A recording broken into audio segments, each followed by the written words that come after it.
Good morning guys, Teacher A here and welcome to Gurong Pinoy sa Amerika. So for today, we are still on the same lesson, addition and subtraction of polynomials pa rin tayo. But then, sasagutan natin yung learning task 2B, wherein nakasunod doon, perform the indicated operations, divided into 2, yung first 5 ay addition, second 5 ay subtraction. So, hahatiin natin siya. So ngayon, sa ating video na to, puro addition muna tayo. And then later, after this, gagawin ko yung video tungkol sa subtraction. Okay? So, how do we add polynomials?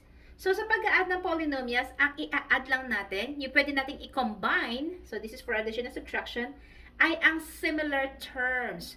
So, kapag sinabing similar terms, pareho sila ng literal coefficient. Pareho ng variable or ng letter na pareho ng exponent.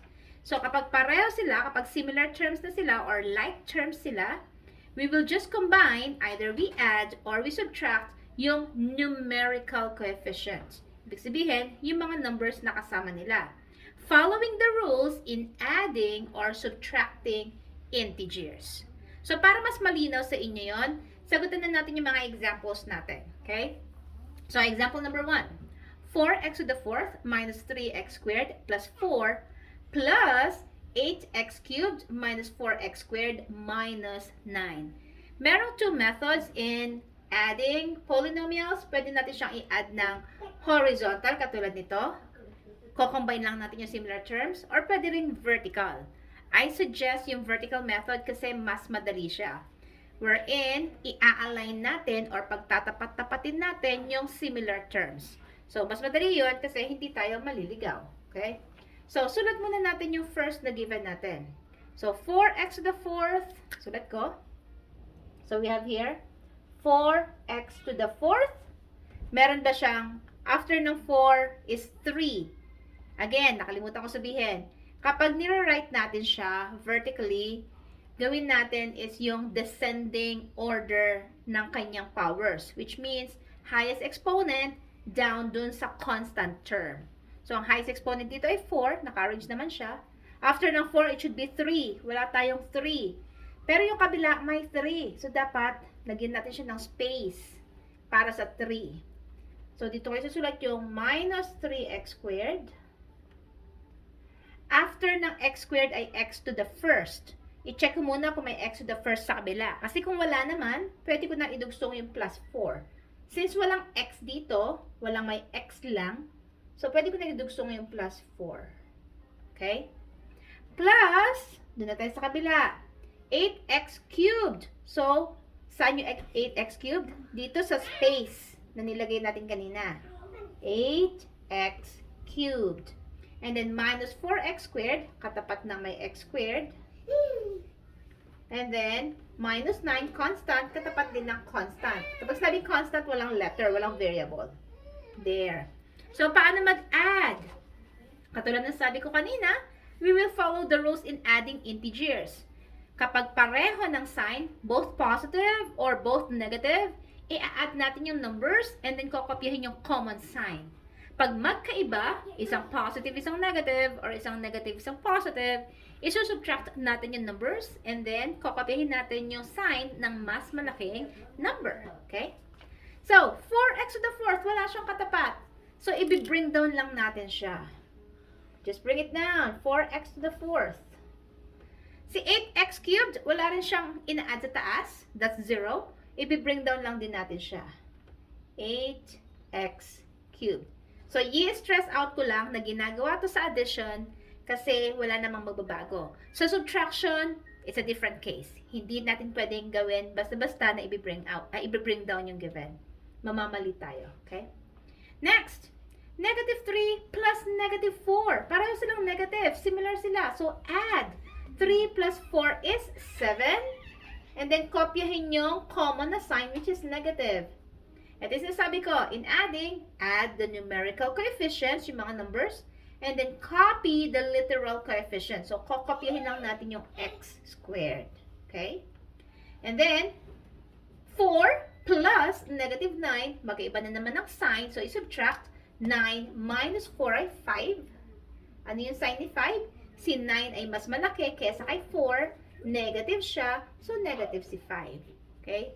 So, therefore, ang ating answer for number 1 is 4x to the 4th plus 8x cubed minus 7x squared minus 5. Okay, ganun lang kasimple. Next, number 2. So, number 2, we have negative 8x cubed y plus 6x squared y minus 2 and 5x cubed y plus 1 minus 9x squared y squared. So, katulad ng kanina, isulat natin siya vertically pag tapat-tapatin ang pare-pareho. Kapag sinabing magkapareho, that means pareho ng literal coefficient. Parehong-pareho ng variables or ng letters na parehong-pareho yung exponent. So, sulat ko muna to. In order naman siya. And looking at dun sa second na given, magkakapare siya. X cubed y, x squared y squared, and then constant term. So, wala tayong magiging problema, walang magiging space. Thank you. So, we have here negative 8x cubed y plus 6x squared y squared minus 2 and then plus, tapat lang natin ito mga to, yung may x cubed y, katapat, 5x cubed y, and then yung may x squared y squared, ayun. Don't forget kasama yung operation before ng number. So, minus 9x squared y squared, and then yung constant niya is just plus 1. So, plus 1. Yan. So, paano ulit? Add or subtract yung mga numerical coefficients, yung mga numbers sa harap, following the rules in adding integers, and then kokopyahin lang yung common na literal coefficients. So, let's start. Negative 8 plus positive 5, magkaiba ng sign. So, subtract. 8 minus 5 is 3. Mas malaki si 8, negative siya. So, negative 3 ito. And then, kopyahin lang natin yung literal coefficient. X cubed y. Okay? Next. 6 plus negative 9. Magkaiba na naman ng sign. So, subtract. 9 minus 6 ay 3. Mas malaki si 9 kesa kay 6. Negative siya. So, negative din to. And then again, kopyahin ang literal coefficient na x squared y squared. Okay? And then we have negative 2 plus 1. Magkaiba ng sign. So, subtract. 2 minus 1 ay 1.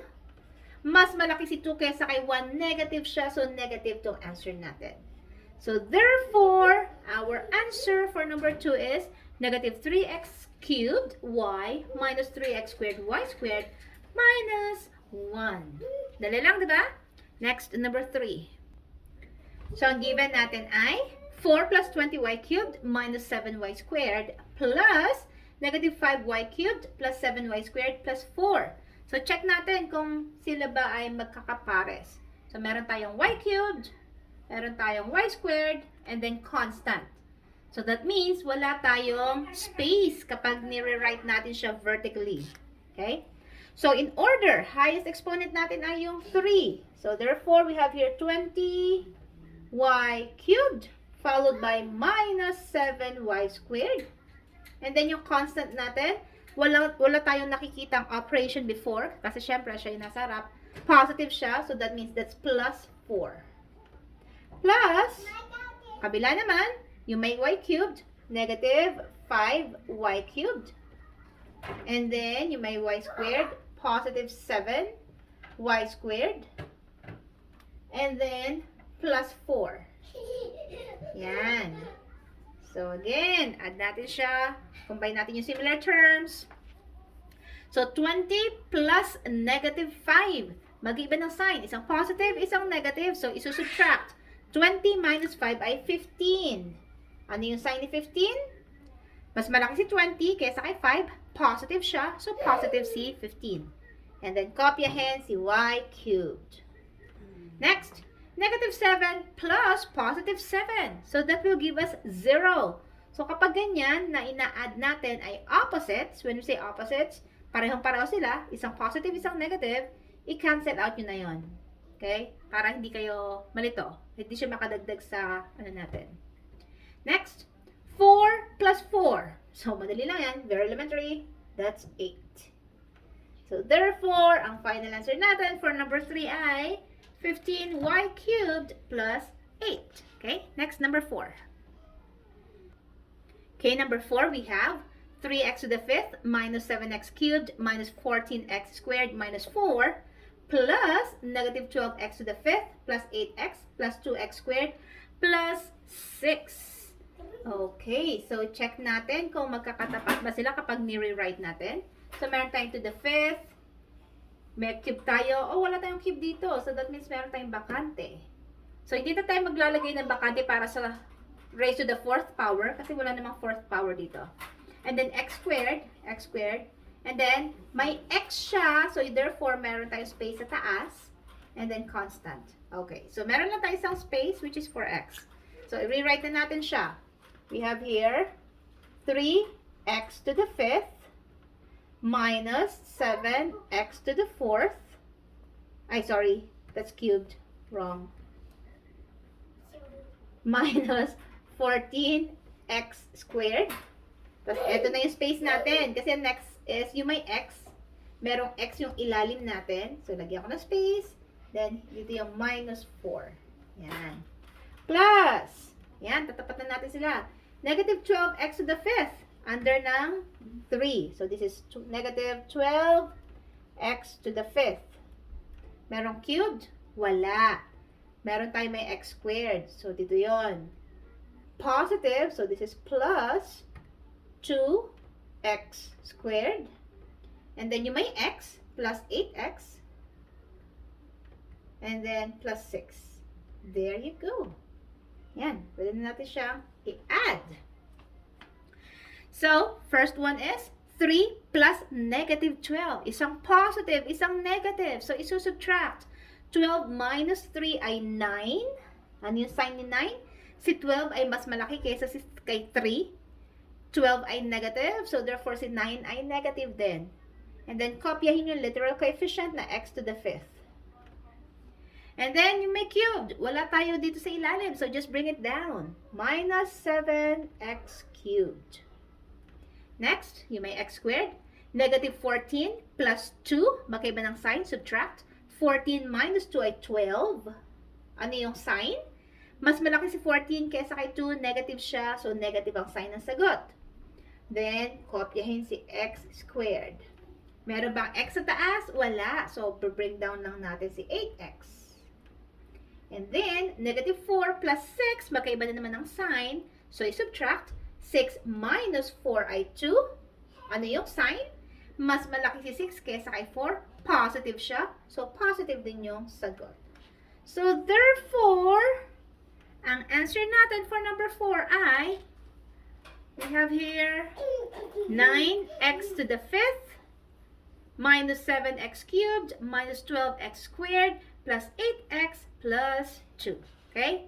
Last number, number 5. So, number 5, we have 4y to the 5th minus 2y plus y to the 4th plus 2y cubed plus 5 and 3y to the 5th plus 3y cubed plus 2y plus 7. So, yun nasa taas natin, 5, 4, 3. Wala tayong naka-square. Wala rin naman naka-square sa ilalim, so okay lang. And then, constant term. So, wala tayong space sa taas. So, kopyahin ko na siya. We have here, highest exponent muna, yung may 5th power. So, we have 4y to the 5th, followed by yung may y to the 4th. That's plus y to the 4th, and then yung cubed, plus 2y cubed. Walang naka-square. Wala rin naman naka-square sa ilalim, so hindi na ako magli-leave ng space. Dito na ako sa minus 2y. And then yung constant na 5, plus 5. Plus, ito, itatapat ko lang siya. 3y to the 5th. Nakatapat sa 4y to the 5th. And then, 3y cubed. Nakatapat lang siya sa 2y cubed. 3y cubed. 2y, katapat ng 2y, of course. And then, plus 7. Yan. So, add na natin siya by column. 4 plus 3, both positive. So, i-add lang siya. 4 plus 3, 7. And then, kopyahin si y to the 5th. Si y to the fourth, wala siyang katapat, so just bring it down. Plus y to the fourth. And then we have here 2 plus 3, both positive, so i-add lang siya. That will give us 5. And then kopyahin yung literal coefficient na y cubed.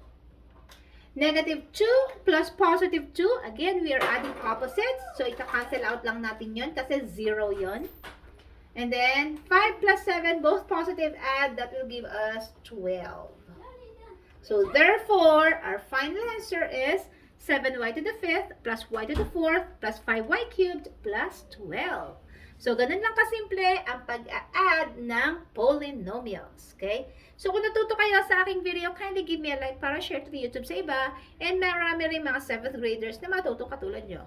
And if you are not yet a member of my community, I am inviting you to please subscribe kay Teacher A, Gurong Pinoy sa Amerika. And also, pakilike ang aking FB page with the same name, Gurong Pinoy sa Amerika by Teacher A. And just like what I'm always saying, pwede kayo mag-request sa akin ng mga lessons nyo na gagawin natin ng tutorial videos. Okay? So that's it for today. See you on my next video. Paalam!